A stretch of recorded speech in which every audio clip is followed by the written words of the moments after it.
La connaissance, la sagesse et l'éducation sont plus précieuses qu'une richesse matérielle car elles présentent une valeur combien durable. Ceci constitue les plus précieux cadeaux qu'un parent responsable puisse offrir à sa progéniture en lieu et place des 1000 pièces d'or, raison pour laquelle nous nous sommes fait ce devoir de vous informer sur tout ce qui se passe en milieu scolaire nulle part ailleurs qu'à la RTNC de développement, la chaîne qui vous fournit des informations fiables. Mesdames et messieurs, chers écoliers, bonsoir. C'est un honneur et un réel plaisir de vous retrouver encore en cette nouvelle édition. Encore une fois, bienvenue à toutes et tous.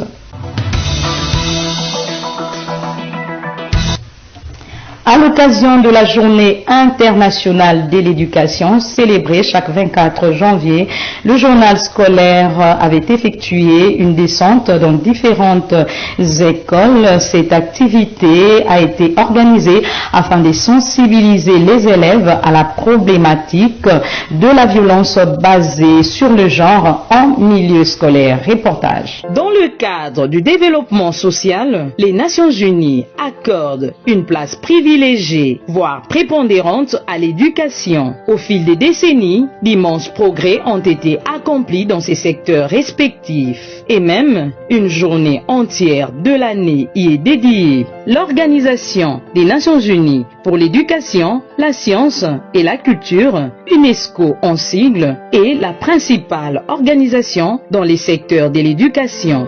Le 24 janvier, journée internationale de l'éducation. Sans éducation inclusive et équitable des qualités, sans opportunités tout au long de la vie, le pays ne parviendra pas à réaliser l'égalité de l'homme et la femme. Sous l'impulsion de Madame Kaya Boulamatadi Josette, respectivement coordonnatrice de la RTNC2 Développement, le journal scolaire, l'un des programmes de la chaîne de télévision CO émargée, a effectué une descente dans différentes écoles de la ville-province de Kinshasa. L'exposé des motifs de la tenue de cette activité s'inscrit dans le cadre de la sensibilisation des élèves sur la lutte contre la violence faite au genre. Le lycée Notre-Dame de la Providence de la commune d'Engaliema était le premier à recevoir le journal scolaire en son sein. De là, l'équipe du journal scolaire s'est dirigée vers Christian International School of Kinshasa, CISK en sigle, toujours dans la commune d'Engaliema. La ronde est loin d'être clôturée. L'école du Savoir Plus était la dernière à être visitée. Il convient de signaler que ce fut des moments d'échange et de partage combien fructueux qu'a connu la RTNC de développement en collaboration avec le chargé de droits humains en République démocratique du Congo, M. Alex Ouello, qui, à son tour, d'une école à une autre, a mis un relief dans son exposé sur la quintessence des droits humains. Après, des échanges de vues s'en sont suivis. Échanges combien bénéfiques et enrichissants, tant pour les enseignants que pour les élèves, filles et garçons.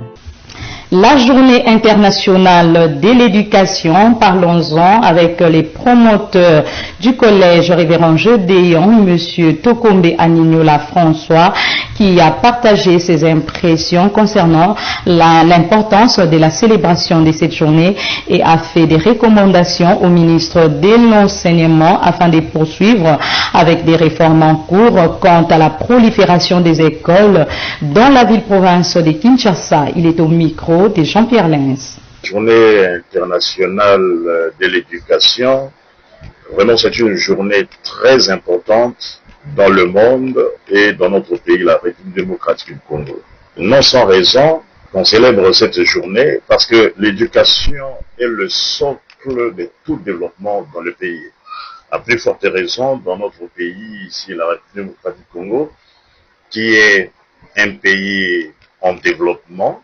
Et l'éducation est tellement importante qu'on peut la célébrer dans nos écoles, même à la maison. Parce que là, on va citer l'éducation de base, l'instruction et ainsi de suite. Et la prolifération des écoles, plus surtout les écoles que nous avons comme des privées, ce sont des établissements publics, d'utilité publique, mais qui sont gérés par des particuliers. Et alors, par rapport à notre démographie, comptons d'abord à Kinshasa, nous avons plus de 12 millions d'habitants, dont 70% sont de jeunes. Et si nous voyons l'État lui-même et le pouvoir organisateur de l'éducation nationale, qui n'a pas jusque-là beaucoup d'écoles. C'est pourquoi la loi cadre de 2014 autorise au privé de créer des écoles. Mais il est vrai qu'il y a beaucoup d'écoles qui ne cadrent pas avec les principes comme recommandation au ministère de l'Éducation nationale et nouvelle citoyenneté, c'est de continuer avec des réformes. Je dis des vraies réformes. Quand il y a des réformes, il faut suivre jusqu'à la base. Cela veut dire jusqu'à l'enfant lui-même, mais qui est au centre de l'éducation.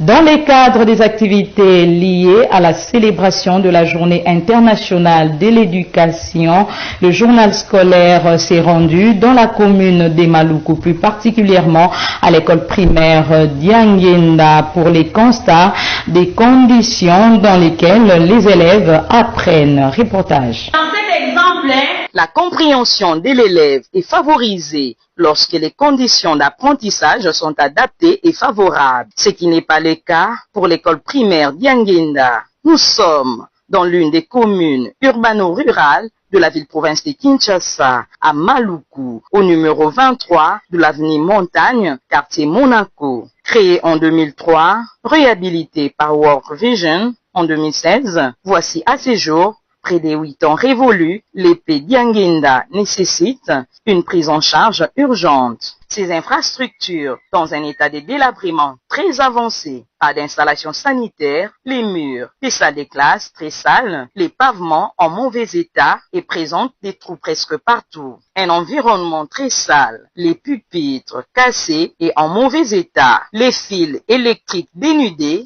exposent les élèves et les enseignants à un risque d'électrocution, ce qui nuit aux conditions d'apprentissage des élèves. Vous avez constaté que les enseignements sont de qualité. Les enseignants sont formés par les inspecteurs et sont encadrés par les sous-prophètes, M. Franck Palana, que nous saluons en passant. Les difficultés sont les suivantes. La communauté ne nous aime pas. La communauté, l'environnement est pollué par les habitants. Nos enfants étudient dans des milieux, dans l'environnement mal propre. Nous nous battons pour entretenir les lieux, mais vous verrez que la nuit, ce sont les mêmes gens qui viennent jeter des immondices ici. Par là, nous lançons l'appel aux autorités qui nous gèrent, politiques administratives, de nous aider à faire que nos enfants continuent à étudier dans des milieux propres. Du côté pédagogique, les parents ont fait confiance à l'école, dans de nos écoles. Ici, nous citons Épée d'Yangenda. Vous allez constater que beaucoup d'élèves sont assis à sol par carence de bancs. Par là, nous lançons SOS aux autorités compétentes et à des personnes de bonne foi, les bailleurs de fonds, de nous venir en aide. Maluku fait partie des communes de la ville-province de Kinshasa. On ne peut pas parler de Kinshasa sans Maluku. D'ailleurs, Maluku récolte 70% de l'étendue de la ville-province de Kinshasa. Son Excellence, Madame la ministre d'État, ministre de l'Enseignement, de l'Éducation nationale et nouvelle citoyenneté, Maman Raïssa Malou, que nous présentons aussi nos vœux les meilleurs au nom des parents, veuillez nous venir en aide. Aidez-nous afin que nos enfants qui étudient dans cette partie du pays ici bénéficient les bas comme d'autres enfants qui sont là en ville, en Gombe, à Limete, dans d'autres provinces. Voilà pourquoi nous comptons sur votre savoir et savoir-faire, votre patience. Motema ya Bomama, Yakota la Bana ya Babana na Biso Kotoyo, les futurs ministres du demain, c'est donc qui vont vous représenter après 150 ans. Ce bâtiment ici est en fait c'est inachevé. Mais la possibilité ne nous permet pas de faire continuer et finir ce travail. Avec la gratuité qu'on nous donne, c'est payé. Ça ne pas mesure même de faire lever ce travail et faire la finition. C'est ce que nous voulons, à ce que les autorités compétentes nous donnent la main forte pour que nous puissions terminer un peu ce travail. La prolifération des écoles de la ville-province de Kinshasa, est-ce une solution pour relever le niveau de l'enseignement ou la qualité en République démocratique du Congo? Est-ce cette réalité est due à l'échec de la mise en œuvre de la gratuité de l'enseignement en République démocratique du Congo? Les professionnels de la Craie Blanche ont répondu à cette problématique. Écoutons. Ce n'est pas dû à cela parce que la prolifération a commencé bien avant que le président actuel soit en fonction, soit élu.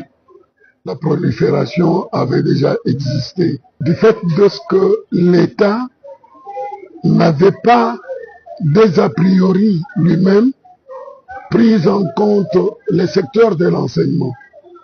Ça avait fait que moins des établissements scolaires étatiques et aussi il y a l'augmentation de la population. L'augmentation de la population n'a pas suivi le nombre d'écoles que l'État avait construit ou ceux qui étaient laissés par l'État même, ceux qui étaient laissés par les colonisateurs, les Belges.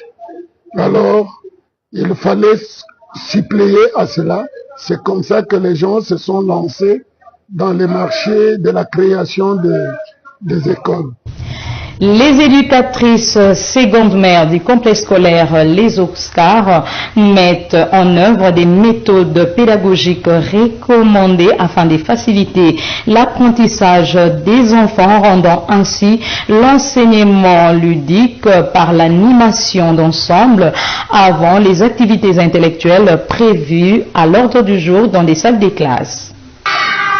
Les chants et les danses sont fondamentaux pour l'animation. Ils créent une ambiance festive en maternelle. C'est ici que l'enseignement devient ludique, favorisant l'expression corporelle et émotionnelle, stimulant la socialisation et la coordination, enrichissant le langage et renforce l'identité culturelle. Les éducatrices secondes mères du complexe scolaire Les Oscars, source du savoir, font usage des différentes méthodes spécifiques recommandées en pédagogie pour s'adapter aux apprenants, ainsi ramener les élèves en crise d'adaptation à une même ambiance.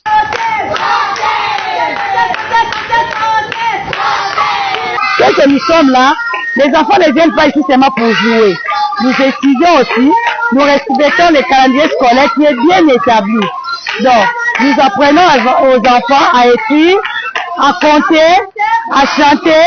Donc, nous apprenons à tous les enfants comment se comporter aussi devant leurs amis. Et cycle maternel, c'est très important pour les enfants. Fini les jeux, fini les chants. Voici venus les moments des leçons prévus à l'ordre du jour après la prière. J'ai été intelligent d'expliquer les sortes de fruits.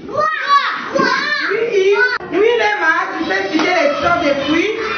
Les sortes de fruits sont la pomme, la mangue, l'ananas, l'avocat. Très bien. Les complexes scolaires Les Oscars émanent de la vision de M. Oscar Kassongo à Kassongo. Il est conduit sous la houlette de Mme Godelive Toumba. L'enseignement en maternelle repose sur les activités ludiques et l'usage des matériels didactiques. Ceci est essentiel pour permettre aux élèves de bien assimiler les leçons. Ça sort de quoi? Comment on appelle cela? Les fruits, très bien. On avait d'abord étudié les arbres fruitiers. Maintenant, aujourd'hui, nous découvrons les fruits. Les sortes de fruits. Donc ici à maternelle, si vous n'avez pas les matériels didactiques, les enfants ne vont pas comprendre. Il faut montrer aux enfants, si tu enseignes les safou, l'enfant doit voir les safou comme ça. Si tu dis vaguement comme ça, donc la leçon là est bâclée. Revivons également ce qu'avait été la clôture du premier trimestre avec les complexes scolaires Les Petits Anges de la commune de Massina. L'heure a sonné les glas. Voici venir les vacances de Noël conformément au calendrier établi par le ministère de l'Éducation nationale et la nouvelle citoyenneté. Dès ces faits, une cérémonie de clôture a été organisée mercredi le 17 décembre 2025 au complexe scolaire Les Petits Anges dès 8h30. La cour de l'école était prise d'assaut par les élèves, les corps professoral et administratif, les parents d'élèves, une journée culturelle marquant la clôture du premier trimestre. C'est par la prière, l'hymne national, suivi des mots de bienvenue souhaités à l'assistance, que la journée culturelle a commencé au complexe scolaire Les Petits Anges. Ce faisant, les élèves du cycle maternel et du primaire ont présenté plusieurs activités, à savoir les scénettes, les conversations, les récitals des poèmes, les pas des danses, pour ne citer que celles-ci. Au complexe scolaire Les Petits Anges, on y entre la tête bien pleine, on en sort la tête bien faite. Une liesse indescriptible pour les admirables de la maternelle après avoir réceptionné les cadeaux du Père Noël qui, dans sa gibecière, en a prévu pour chaque enfant selon sa préférence.